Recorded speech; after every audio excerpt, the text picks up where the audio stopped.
Alden Third update. Ay nagkaroon pa nga ng salo-salo ang Team Love Sirgaw. Ay pa nga si Alden at Nadine Lustre. Isa pa nga ng kain ni Alden.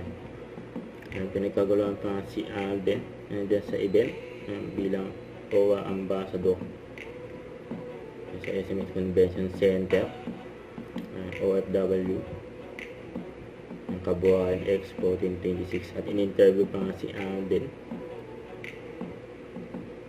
Ang dami ng tao dyan, no? Nanonood kay Alden. Si Mama Ten, kita rin, no? Ang gwapo nga ni Alden, naka-side view.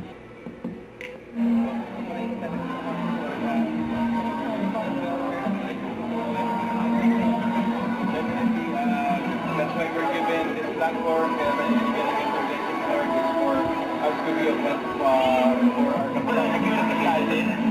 Hanggang dito tayo, hanggang malapit po sa akin ang mga kababayan nating OFW. Naniniwala po kasi ako at I've always believed in the heart of TY and her advocacy for social change and para mabigyan po ng tamang alaga at kalinga ang ating mga kababayan OFWs.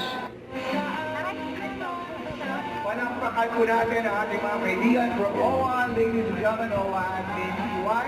Of course, together with Ian Ryan, together with our OWA Master of Health Awareness, Mr. Alvin Richards, daming tao dyan, no? friends from DFA, Convention Center. our regional director as well from OWA.